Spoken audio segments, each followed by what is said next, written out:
오늘도 하나님께서 여러분과 함께 하십니다. 함께 하시는 하나님 안에 승리하시는 여러분의 하루 되기를 소망합니다. 함께 찬송가 292장 찬양하시면서 10월 26일 화요일 새벽 예배를 시작하도록 하겠습니다.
오늘 주신 하나님의 말씀은 욥기 13장 1절부터 19절까지 말씀입니다.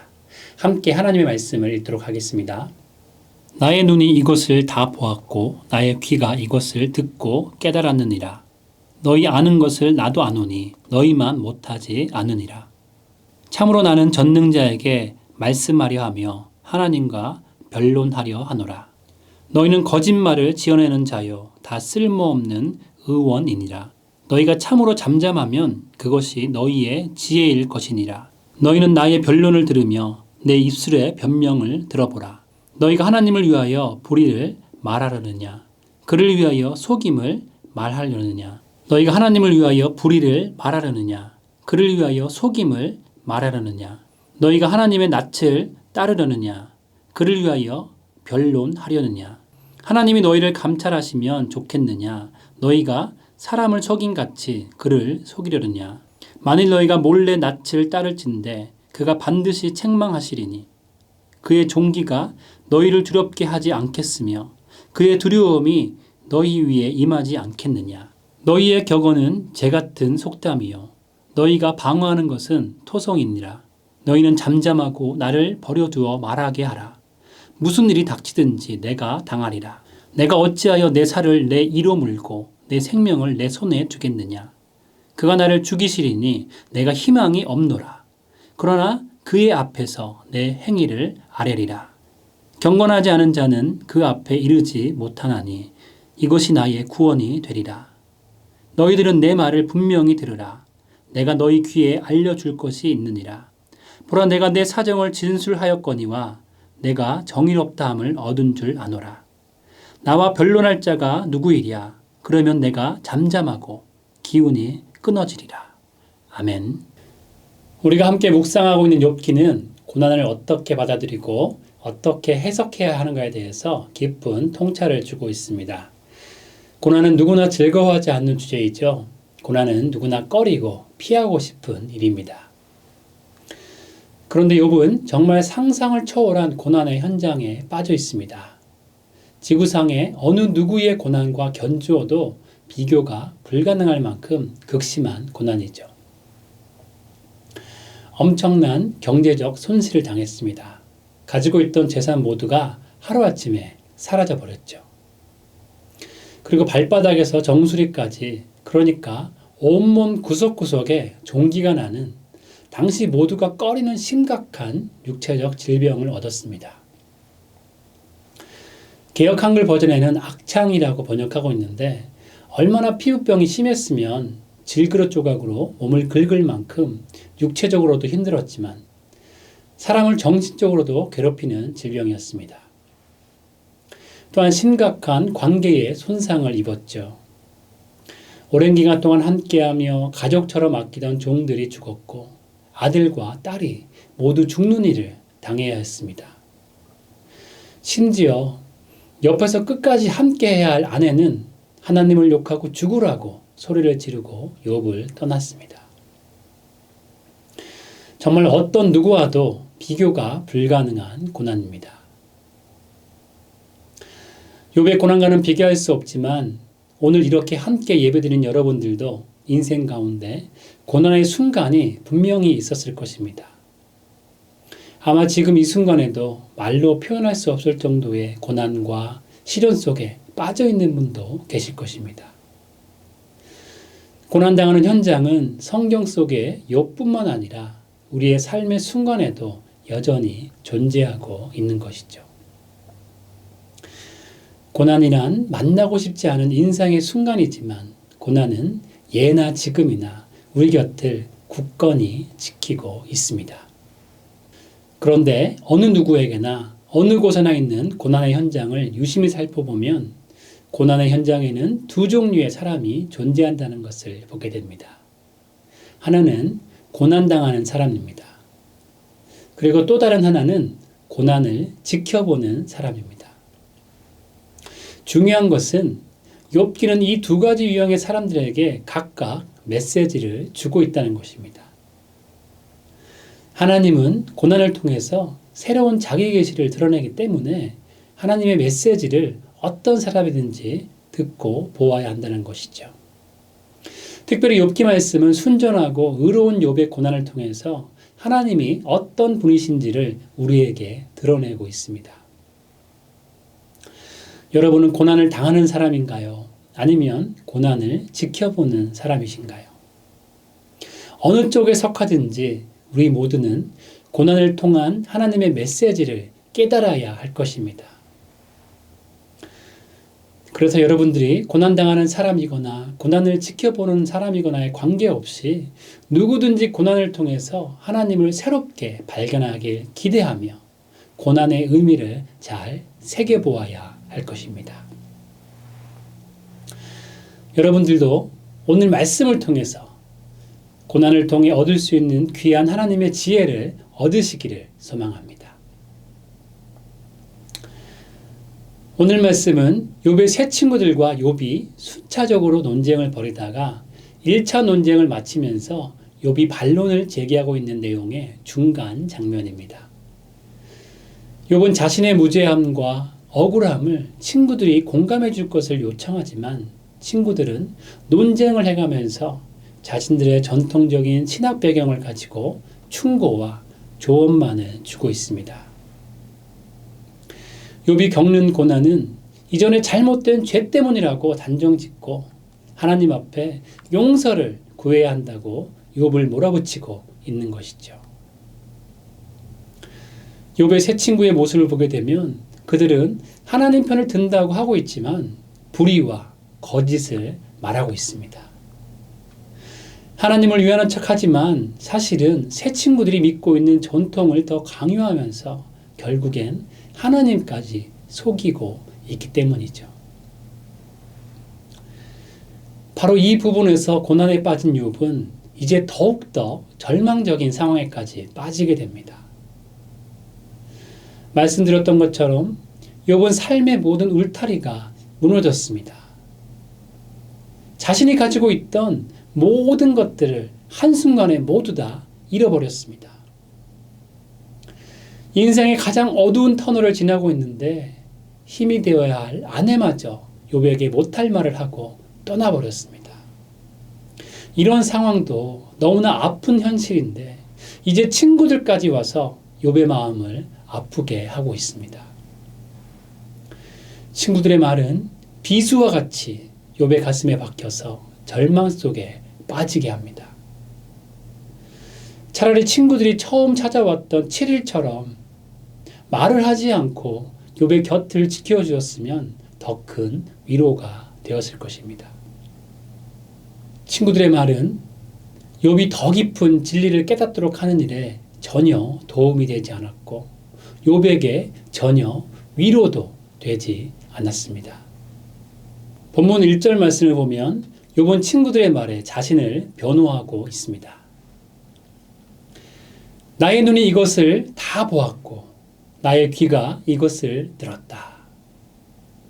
욥의 친구들은 욥이 어리석은 자처럼 대하고 있지만 욥은 사람들과 열방들의 삶 속에 하나님이 어떻게 섭리하시고 개입하시는지 이미 통달한 사람입니다. 욥은 지혜와 통찰력에 있어서 친구들보다 열등하지 않았습니다. 그럼에도 불구하고 욥의 친구들은 자신들의 짧은 소견과 사람의 전통에 빗대어서 욥의 마음에 상처만 더 안기고 있습니다.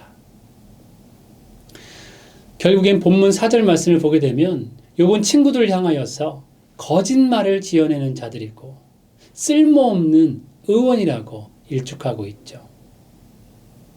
욥은 친구들에게 오히려 편견 없는 증인의 역할을 해줄 것을 바라고 있지만 친구들의 이러한 말들은 욥에게 더욱 깊은 절망감을 주고 있습니다.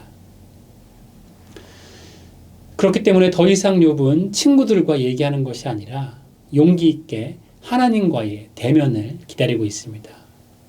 친구들의 헛된 말이 아니라 담대하게 하나님과 직접 이야기를 나누기를 원하는 것이죠. 또한 욥은 덧없는 인생에 대해서 체념하고 있지만 동시에 깊은 절망 중에서도 변함없이 소망을 찾고 있습니다. 죽음의 두려움 속에서도 하나님의 특별한 긍휼을 갈망하고 있습니다. 그리고 고통의 순간에서조차 부활의 절대 소망을 꽃피우고 있는 것이죠. 이런 욥의 모습을 보면서 여러분들은 어떤 생각이 드시나요? 저는 이런 질문이 생겨났습니다. 욥이 말할 수 없는 고통과 극심한 고난 속에서도 소망을 품을 수 있었던 이유는 무엇일까? 극도로 암울한 인생의 시련 속에서도 우리도 소망을 가질 수 있을까? 수많은 인생의 어려움 속에서 우리가 강건함을 잃지 않도록 해주는 그 소망을 어떻게 가질 수 있을까? 이 질문들은 시련에 대한 몇 가지 진리를 기억하는 것으로 해결할 수 있습니다. 이 진리를 붙잡을 때 우리도 욥과 같은 소망을 얻을 수 있는 것이죠. 첫 번째로 시련을 주시는 분은 하나님이신 것입니다. 확실히 욥의 인생이 바로 이 경우입니다. 욥의 고통스러운 시련은 하나님의 보좌 앞에서 시작되었습니다. 그 시련의 원인은 하나님의 뜻이었습니다. 우리도 마찬가지입니다. 우리는 완전한 우주의 통치자께서 우리의 인생에 대한 하나님의 완전한 계획에 따라 우리에게 시련을 주신다는 것을 기억해야 할 것입니다. 두 번째 진리는 그 시련은 고통이 목적이 아닌 것입니다. 하나님은 시련을 이용하셔서 하나님의 계획을 이루고 계신 것이죠. 하나님은 우리의 시련에 대한 거룩한 뜻을 갖고 계신 것입니다. 로마서 8장 28절을 보게 되면 하나님은 모든 것이 합력하여 선을 이루게 하시는 주님이시라고 말씀하고 있습니다. 이러한 신학적 진리를 알면 우리가 고통스러운 시기를 감당할 때 소망을 가질 수 있습니다. 심지어 가장 고통스러운 환경 속에서도 하나님은 항상 그분의 영광과 우리의 선을 이루기 위해 일하십니다. 목적이 없는 고난은 절대로 존재하지 않는 것이죠. 마지막 세 번째 진리는 이 중에서도 우리가 가장 꼭 기억해야 될 것입니다. 하나님은 고난을 반드시 제거하신다는 것입니다. 고린도전서 10장 13절은 이렇게 말씀하고 있습니다. 사람이 감당할 시험 밖에는 너희가 당한 것이 없나니 오직 하나님은 미쁘사 너희가 감당하지 못할 시험 당함을 허락하지 아니하시고 시험 당할 즈음에 또한 피할 길을 내사 너희로 능히 감당하게 하시느니라. 아멘. 하나님은 우리가 감당할 시험만 허락하십니다. 그리고 적어도 성도들에게 끝이 없는 시련은 절대로 존재하지 않습니다. 밤 동안에는 눈물을 흘리겠지만 아침에는 기쁨이 찾아옵니다. 결국 폭풍이 그치는 날이 오게 되는 것이죠. 하나님의 완전한 때에 현재의 시련은 그칠 것입니다. 그때가 곧바로 올 수도 있고 혹은 나중에 올 수도 있죠. 그때가 이 생에서 올 수도 있고 혹은 천국에 갔을 때 올 수도 있는 것입니다. 아브라함의 예를 들면 아브라함에게 아들은 시련이었습니다. 25년을 기다린 시련이자 고통이었습니다. 왜냐하면 당시 문화에서 대를 잇는 아들이 없어서는 안 되었기 때문에 아브라함은 자신의 종이었던 엘리에셀을 상속자로 삼으려고 했습니다. 아브라함에게 아들의 문제는 종을 상속자로 삼으려고 했을 만큼 중대한 문제였고 고통의 문제였던 것입니다. 그런데 아브라함은 아들을 원하지도 않았는데 하나님께서 약속을 주시고는 그 약속의 성취가 이루어지지 않고 있었습니다. 창세기 15장을 보게 되면 하나님은 아브라함에게 오셔서 밤하늘의 별을 보게 하시고 그 별처럼 많은 자손을 주시겠다고 약속하십니다. 그리고 창세기 22장과 26장에는 동일하게 하늘의 별과 같이 많은 자손을 주시겠다는 말씀과 함께 지금 보고 있는 모든 땅도 하나님께서 주시겠다고 말씀하십니다. 그런데 결과는 어떻습니까? 그 응답은 25년이란 시간이 지나서야 성취가 되었습니다.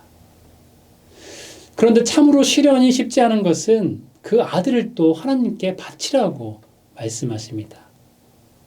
알았던 일을 빼게 돼서 너무나 시원했는데 이제는 더 큰 문제가 생기게 된 것입니다. 보여주신 땅은 어떻습니까? 아브라함의 아내 사라가 죽었을 때 아브라함은 땅 한 평이 없어서 막벨라 굴을 사서 사라를 장사 지냈습니다. 그러나 성경의 스토리를 모두 알고 보는 우리는 하나님의 약속이 이루어진 것도 알고 있습니다. 아브라함이 죽은 이후에 이스라엘은 약속의 땅, 가나안 땅을 정복하게 되는 것이죠. 하나님의 약속은 나의 때에 이루어지지 않을지라도 하나님의 때에 반드시 이루어집니다. 그리고 아브라함은 많은 후손을 눈으로 직접 보지는 못했지만 지금은 어떤가요? 전 세계에 아브라함의 믿음의 자손인 크리스찬들이 퍼져 있습니다. 정말 바다의 모래와 같이 하늘의 별과 같이 많은 하나님의 백성들이 전 세계를 뒤덮고 있는 것이죠. 사랑하는 여러분, 모든 시련은 지나가게 되어 있습니다. 그러므로 우리는 하나님 안에서 소망을 가져야 합니다. 하나님께서 결국 우리의 삶의 무서운 시련을 거두어 가실 것입니다. 욥의 세 친구뿐만 아니라 그 어느 누구도 인생의 고통과 하나님의 섭리라는 문제에 대해서 명쾌하게 말할 수는 없죠. 그렇기 때문에 욥은 친구들에게 답을 찾기보다는 하나님께 직접 해명을 듣고자 했습니다. 모든 것의 원인이 되시는 하나님만이 욥에게 제대로 된 대답을 해주실 수 있기 때문이죠. 우리도 마찬가지입니다. 어떤 시련과 어떤 고난 앞에 있을지라도 우리가 절망에만 빠져 있는 것이 아니라 문제 위에 계신 하나님을 바라봐야 할 것입니다. 문제만 묵상하지 말고 하나님의 말씀을 묵상함으로써 깊은 하나님의 진리를 깨닫기를 소망합니다. 욥이 그의 친구들은 경험해보지 못한 엄청난 경험을 통해서 세상을 새롭게 보게 된 것처럼 여러분도 인생의 고난을 통해서 하나님의 깊은 뜻 가운데 거하시기를 소망합니다. 강남 중앙침례교회를 섬기시는 최병남 목사님은 어둠 속에 부르는 노래라는 책을 쓰셨습니다. 그 책의 부제는 이렇습니다. 아무것도 할 수 없지만 모든 것을 할 수 있는 자처럼. 그 책에 이런 내용이 있습니다.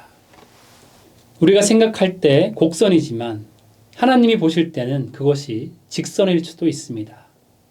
우리 눈에는 돌아가는 것처럼 보이지만 하나님은 지름길로 우리를 인도하신 것일 수도 있습니다. 하나님은 어떤 상황에서도 언제나 일하고 계시기 때문입니다. 인생지사 세옹지마입니다. 키우던 말이 집을 나갔으니 불행입니다. 얼마 후 말이 돌아왔는데 한 마리를 데리고 왔으니 복입니다. 그 말을 타고 놀던 아들이 떨어져 다리가 부러졌으니 불행입니다.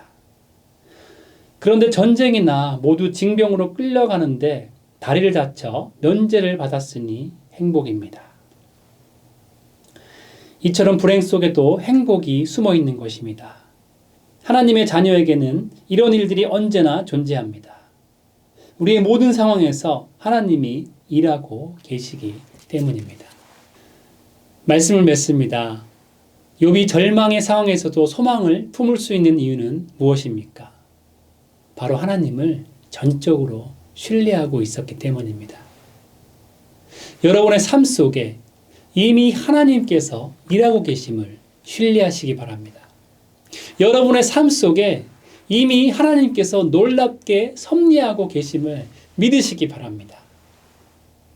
하나님 안에서 모든 것이 합력하여 선을 이룬다는 진리를 가슴에 품으시고 어떤 상황에서도 하나님을 신뢰함으로 믿음의 열매를 가득 거두시는 여러분 모두 되기를 주님의 이름으로 축원드립니다. 함께 기도하겠습니다. 하나님 감사드립니다. 우리의 삶 가운데 늘 함께 하심에 감사를 드립니다. 우리가 평안 가운데 있을지라도 고통 가운데 있을지라도 고난 가운데 있을지라도 그곳에 함께 하심에 감사를 드립니다.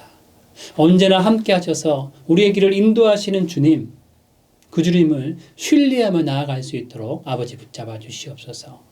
고통과 고난의 시간에 더욱더 하나님의 말씀을 보게 하시고 그 말씀을 통하여서 하나님의 뜻을 깊이 있게 깨달을 수 있는 우리 한 사람 한 사람 될 수 있도록 아버지 은혜 베풀어 주시옵소서.